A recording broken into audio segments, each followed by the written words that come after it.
Hello दोस्तों, कैसे आप सब। कल मैंने पढ़ाया था स्केलर एंड वेक्टर प्रोडक्ट, ठीक है, ऑफ टू वेक्टर्स। ठीक है, तो उससे जुड़े हुए आज हम क्वेश्चन करने वाले हैं कुछ।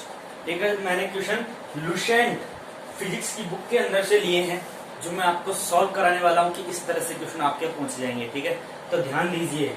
सबसे पहला क्वेश्चन बहुत ही बेसिक सा क्वेश्चन है। क्वेश्चन भी लिखवाऊंगा मैं, क्वेश्चन लिखने के साथ साथ मैं ऑप्शन भी लिखवाऊंगा और फिर हम करेंगे एक एक करके। ठीक है, तो सबसे पहला क्वेश्चन मैं बता रहा हूं आपको। पहला क्वेश्चन नोट कर लीजिए आप।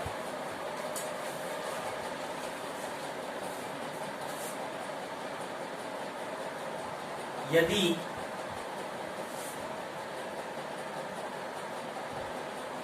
ए vector is equal to minus B vector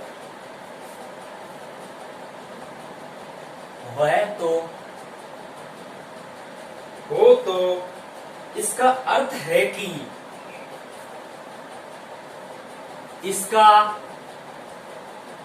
है कि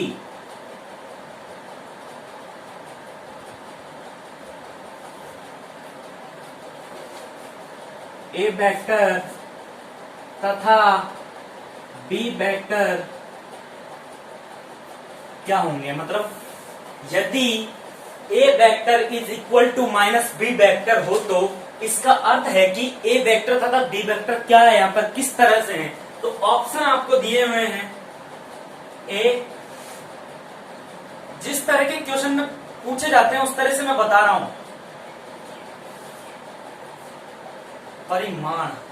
परिणाम तो रिजल्ट होता है।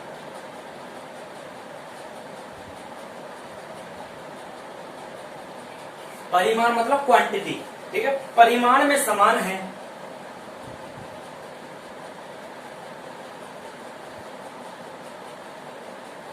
बी ऑप्शन आपको दिया है विपरीत दिशा में है।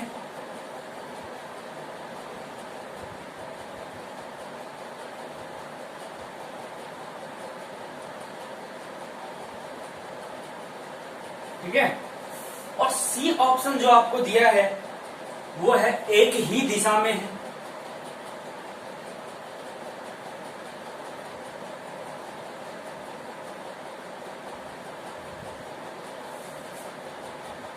और जो डी ऑप्शन दिया है वो है ए तथा बी दोनों। अनुमान लगाइए इसका आंसर क्या होना चाहिए। देखिए, बराबर में दे रखा है A vector is equal to 2 vector, बराबर में दे रखा है। ठीक है, कहीं पर भी बराबर हो मतलब परिमाण में समान है, इक्वल है, दोनों बराबर हैं। इसकी मात्रा अगर जैसे 2 ग्राम है तो उसकी भी 2 ग्राम है, तो मतलब क्वांटिटी में बराबर है, परिमाण में बराबर है, तो ये क्या होगा, इसका एक ऑप्शन हो गया ए। ये भी सही है, लेकिन यहाँ पे दे रखा है माइनस। तो अगर हम प्लस लगाएं तो इसकी दिशा भी एक होगी, क्योंकि वेक्टर है, ये सदिश है, और सदिश की दिशा होती है, इसलिए ही सदिश बोलते हैं उसे। ठीक है, तो सदिश है। अब ये क्या है, ये समान दिशा में है, लेकिन यदि यहाँ पर माइनस लगा दें तो इसका मतलब है कि ये विपरीत दिशा में है। यदि ये वेक्टर इधर है तो बी वेक्टर नीचे होगा। ठीक है, ये ए ऊपर जा रहा है तो बी नीचे जाएगा, तो इस वजह से एक तो ऑप्शन ये हो गया, एक ऑप्शन ये हो गया। तो इसका आंसर जो हो गया, मेन आंसर वो क्या हो गया, डी। डी इसका आंसर हो गया, ए तथा बी दोनों। ठीक है, बात समझ में आ गई, ए तथा बी दोनों। क्वेश्चन अच्छी तरह से समझ आना चाहिए, नोट कर सकते हैं आप।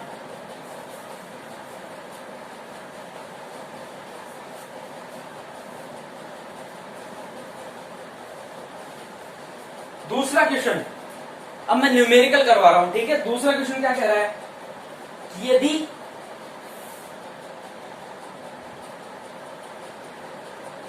अगर आपको इसकी थ्योरी समझनी है, इसके फॉर्मूले समझने, तो आप लेक्चर 1 को देखिए। मेरे डिस्क्रिप्शन में, इस वीडियो के डिस्क्रिप्शन में इसका लिंक है लेक्चर 1 का, और वहां से नहीं देखे तो आप जो चैनल है उसके प्लेलिस्ट में जाकर आप आराम से जो अपन पढ़ रहे हैं, जो टाइटल है उसमें जाकर आप देख सकते हैं। ठीक है, लेक्चर 1।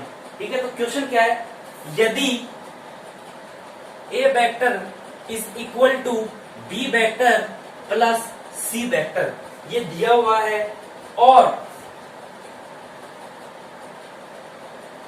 और ए बी एवं C, A vector B vector एवं सी वेक्टर का परिमाण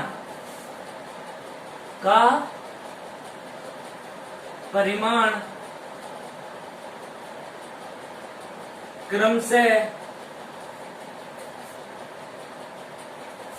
5, 4 व 3 इकाई है तो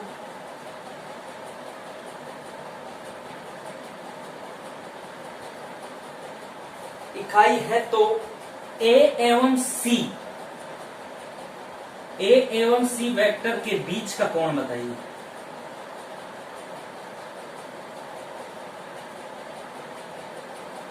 बीच का कोण बताइए। ये आपका क्वेश्चन है। ऑप्शन दे रखे हैं आपको। ए कॉस इनवर्स 3/5, ठीक है। बी आपको ऑप्शन दे रखा है कॉस इनवर्स 4/5। सी जो ऑप्शन दे रखा है आपको वो दे रखा है π/2, और डी ऑप्शन जो आपको दे रखा है वो क्या दे रखा है साइन इनवर्स 3/5। तो देखिए, सबसे पहले तो हमने इसका एक फॉर्मूला पढ़ा था कल ही, जो लेक्चर 1 में पढ़ा था हमने। इसका बहुत अच्छा सा एक फॉर्मूला पढ़ा था कि ए एवं बी, ए वेक्टर बराबर B vector plus C vector. इसका फॉर्मूला पढ़ा था रूट के अंदर। जैसे ए का परिमाण निकालते हैं अपन, तो A vector is equal to root A square plus B square plus 2ab cos theta. तो इसी प्रकार से हम किसका निकालेंगे, इसमें पहले कोण निकालना सिखा देते हैं कि कोण कैसे निकालते हैं, ठीक है। तो हमने अभी क्या है अपने पास, ए बराबर बी प्लस सी, तो इसका फॉर्मूला क्या बन जाएगा ए वेक्टर का। कल पढ़ा था हमने सी वेक्टर बराबर ए प्लस बी, तो जैसे ए वेक्टर बराबर बी प्लस सी है तो क्या बन जाएगा B square plus C square plus 2bc cos theta. मान रख दीजिए बी और सी के, बी और सी के मान रख दीजिए। बी का मान क्या है 4 है, परिमाण जो दे रखा है, ठीक है। और इसका सी का क्या है 3 है, प्लस 2 × 4 × 3 cos थीटा, ठीक है। इससे पता चल जाएगा कि इसका भी दे रखा है 5,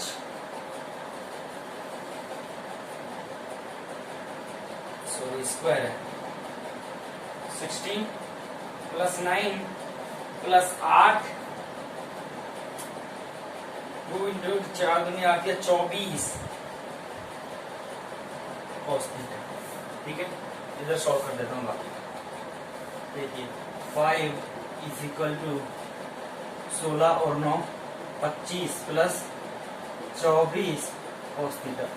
अब रूट हटाने के लिए इधर स्क्वायर कर दे। 5 का square is equal to 25 plus 24 cos theta. 25 is equal to 25 plus 24 cos theta. समझ में आ रहा है ना। 0 is equal to 24 cos theta. cos theta is equal to 0। अब बताइए cos थीटा की जो टेबल होती है अपने पढ़ी टेबल के अंदर, उसके अंदर 0 किसका मान होता है cos में, cos π/2 का। तो थीटा तुलना करने पर थीटा आ जाएगा π/2। बात समझ में आ गई। ये आ गया अपना थीटा, ठीक है। बात हमसे पूछिए कि ए व सी के बीच का कौन होगा। मैंने थीटा निकालने सिखाया, ये इसका आंसर नहीं है, ये इसका आंसर नहीं है, आंसर अब आएगा, ठीक है। ये हमने निकाला कि थीटा बराबर π/2 90 डिग्री, मतलब ए बी सी क्या है, बी प्लस सी क्या है, ए के लंबवत है, ठीक है। क्या है, लंबवत है, परपेंडिकुलर है, ठीक है। अब मैं कोण निकालना सिखा रहा हूं। ये हमने जान लिया तो सूत्र के अंदर कैसे पुट करेंगे, कैसे निकालेंगे परिमाण, ठीक है। अब क्या निकालना है, ए एवं सी के बीच का कोण। तो ए का परिमाण क्या दे रखा है 5 और सी का क्या दे रखा है 3, ठीक है। तो कैसे निकालेंगे, देखिए समकोण त्रिभुज बनाइए। जैसे समकोण त्रिभुज की बात करें हम,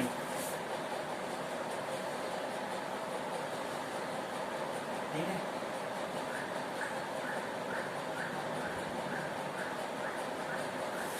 सबसे बड़ी इकाई होती है 5, मतलब कर्ण। ये आपको दे रखा जैसे ये ए है, ये बी है, ये सी है, 3 बात समझ में आ गई। ठीक है, सबसे छोटी इकाई होती है आधार। ठीक है, ओके। अब देखिए इसमें cos थीटा का अगर हम मान निकालें, cos थीटा का अगर हम मान निकालें इसके अंदर, तो cos थीटा हम जानते हैं आधार बटे में क्या होता है, कर्ण। तो आधार का मान क्या है 3 और कर्ण का मान 5, तो थीटा बराबर क्या आ जाएगा, cos इनवर्स 3/5। ये इसका आंसर हो गया। सिंपल सा फॉर्मूला है, बहुत ही सिंपल सा। क्यों? क्योंकि हमने पता कर लिया किससे, उस सूत्र से कि ये एक दूसरे के क्या है, लंब है, B प्लस सी। तो कौन से त्रिभुज के अंदर है, समकोण त्रिभुज के अंदर है। ठीक है, बात समझ में आ गई। इस तरीके से फिर इसका आंसर निकालिए, π/2 उसका आंसर नहीं होगा, कंफ्यूज मत होना। ठीक है,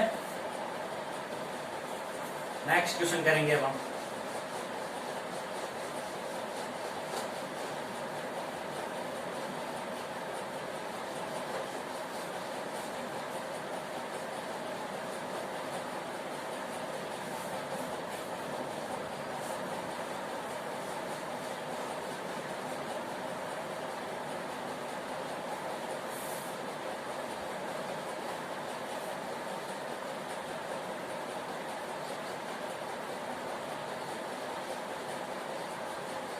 ठीक है, नेक्स्ट क्वेश्चन क्या कह रहा है, नेक्स्ट क्वेश्चन जो है कि यदि, तीसरा क्वेश्चन, यदि mod A vector plus B vector is equal to A vector minus B vector. ठीक है, ये हमें दिया हुआ है कि यदि A vector plus B vector का mod is equal to A vector minus B vector का मोड है, दिया हुआ है तो ए वेक्टर एवं बी वेक्टर के, ए वेक्टर व बी वेक्टर के बीच का कोण, बीच का कोण बताएं। बहुत ही इजी क्वेश्चन है, दिमाग लगाने वाला क्वेश्चन है बस। ठीक है, ऑप्शन क्या क्या दे रखे हैं, ए ऑप्शन दे रखा है आपको 0 डिग्री, बी ऑप्शन क्या दे रखा है आपको π/2, और सी ऑप्शन आपको क्या दे रखा है π/3, और डी ऑप्शन आपको क्या दे रखा है केवल पाई। ठीक है, तो इसका हल कैसे करेंगे वो दिखा रहा हूं मैं आपको। ठीक है, तो हम जानते हैं ए प्लस बी का सूत्र जानते हैं क्या होता है,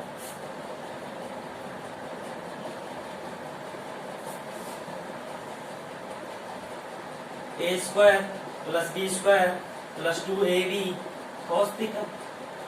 ठीक है, फॉर्मूला हमने पढ़ाई है।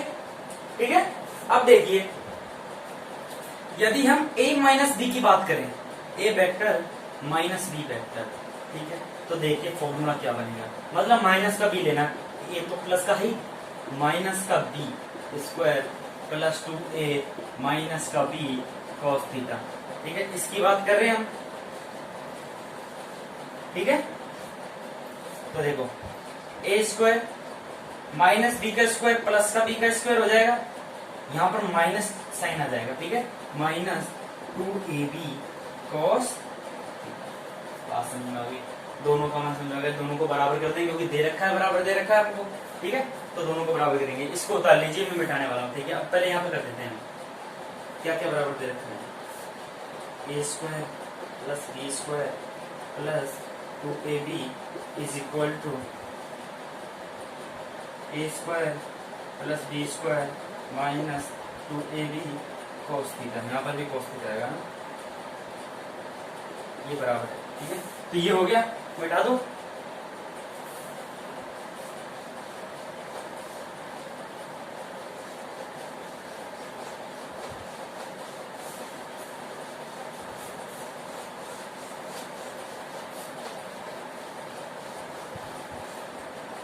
ठीक है, अब देखिए बराबर है तो तुलना करने पर क्या होगा, रूट से रूट कैंसिल हो जाएगा, बचा क्या हमारे पास, A square plus B square plus 2ab cos theta is equal to A square plus B square minus 2ab cos theta.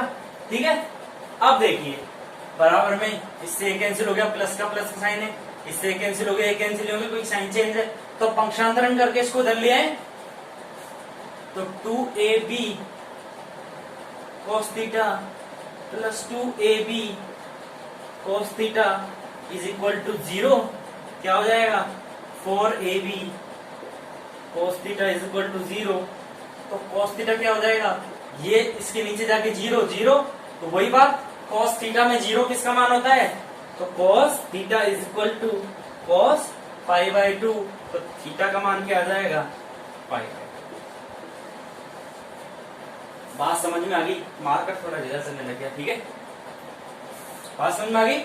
इस प्रकार से हम क्या निकालेंगे, इसके आंसर निकालेंगे, इस तरह के क्वेश्चन पूछे जाते हैं। ठीक है,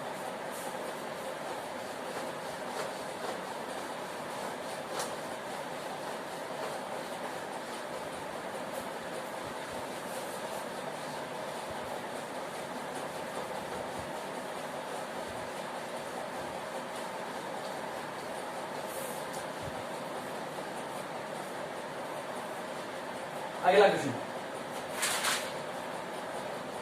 नेक्स्ट क्वेश्चन जो हम करेंगे तो देखिए बहुत ही सिंपल सा क्वेश्चन है हमको, क्वेश्चन नंबर 4। ठीक है, हमको क्या दे रखा है, क्या क्वेश्चन क्या दे रखा है, 10 डाइन के 10 डाइन। डाइन क्या होता है, बल का मात्रक होता है सीजीएस पद्धति में। मैंने लेक्चर फर्स्ट डे पढ़े थे हम, उसके अंदर बताया था 3 पद्धति होती है, एमकेएस, सीजीएस, एफपीएस। तो हमने एमकेएस के जो मात्रक है वो पढ़ लिए थे, लेकिन सीजीएस के हमने नहीं पढ़े थे। तो साथ में साथ मैं बताता जाऊंगा, बल अंदर आएगा तो बल के बारे में बताऊंगा। यहाँ पे बता देता हूँ कि जो बल का मात्रक होता है ये किसके अंदर, सीजीएस पद्धति के अंदर। तो 10 डाइन के 2 बल, 10 डाइन के 2 बल दिए गए चित्रानुसार, एक चित्र दिया हुआ है, दिए गए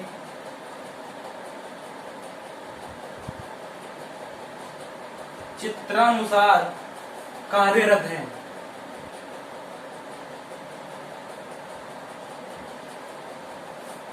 कार्यरत है तो इनका परिणामी बल का मान क्या होगा, तो इनका परिणामी बल का मान क्या होगा,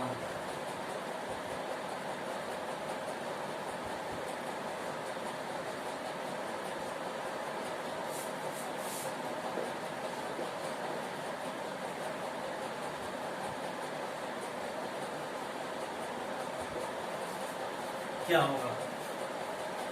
ठीक है, ये पूछना है। तो देखिए चित्र क्या दे रखा है, सबसे पहले चित्र बना लेते हैं। छोटा सा एक चित्र दे रखा है ऐसे करके। ठीक है, ये दे रखा है 10 डाइन।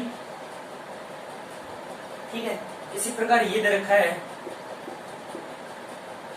10 डाइन, कोण दे रखा है 60 डिग्री। ठीक है, तो इन दोनों के परिणामी बल का मान क्या होगा। ठीक है, यही पूछा है परिणामी बल मतलब। अच्छा, इसके ऑप्शन भी बता देता हूं मैं, ऑप्शन क्या क्या दे रखे हैं। ए जो ऑप्शन दे रखा है वो दे रखा है 10 डाइन। बी जो ऑप्शन दे रखा है इसका वो दे रखा है 20 डाइन। और सी जो ऑप्शन है वो दे रखा है हमें 10√3 डाइन। और डी जो ऑप्शन है वो दे रखा है हमें 5 डाइन। ठीक है, समझ में आ गया। अब देखिए हमें एक चीज समझनी है बस, उन दोनों के बीच का परिणामी बल। ठीक है, तो बल जैसे एफ से दर्शा देते हैं। तो देखिए सूत्र लगाएंगे हम। ठीक है, इसको ए मान लेते हैं, इसको बी मान लेते हैं। तो A square plus B square plus 2ab cos theta. हम जानते हैं फॉर्मूला, बहुत ही इजी सा फॉर्मूला है। ठीक है, तो ए का मान क्या है 10 का होल स्क्वायर प्लस ये भी 10 का whole square plus 2 into 10 into 10। अब cos थीटा का मान क्या दे रखा है, यहाँ पे 60 मत लिख देना, क्योंकि 2 बलों की बात हो रही है यहाँ पर। इसकी 2 बलों की बात हो रही है, तो यहाँ पर थीटा हो जाएगा 120। ठीक है, इसकी 120 डिग्री। तो अब देखिए 100 टेन का होल स्क्वायर क्या हो जाएगा 100 प्लस इस टेन का भी 100 plus 100 200 into cos 120 degree. Cos 120 degree का मान क्या होगा बताइए। कॉस 120 डिग्री का मान होता है -1/2। ठीक है, ये कैंसिल, तो f is equal to 100 200 minus ये रह जाएगा 100 माइनस का चिन्ह लग जाएगा, तो f इज इक्वल टू √100। तो रूट हमको पता ही है, 10 का रूट क्या होता है 10 10। तो इसका आंसर क्या हो जाएगा, ये वाला इसका आंसर हो जाएगा क्लियर। ठीक है, तो बहुत ही इजी सा क्वेश्चन है, बहुत ही लॉजिकल क्वेश्चन है, बहुत ही अच्छा क्वेश्चन है। इसको आप अच्छी तरह से समझ लीजिए। ठीक है, बार बार वीडियो पॉज करके रिपीट करके आप देख सकते हैं।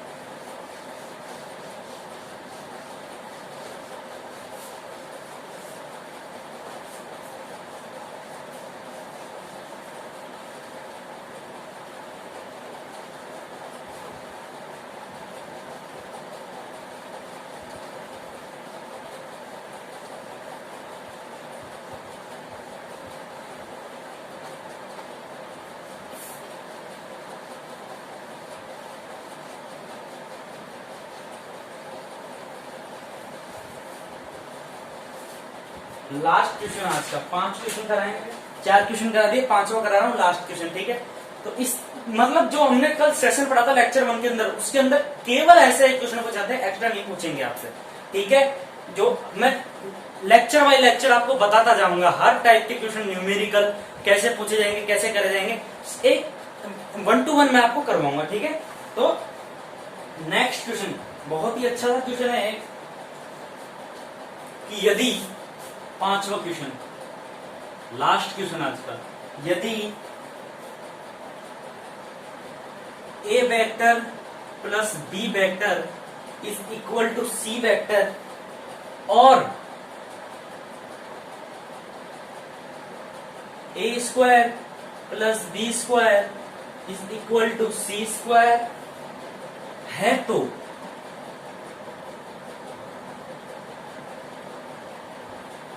ए एवं बी के बीच का कोण क्या होगा। ए बीच का कोण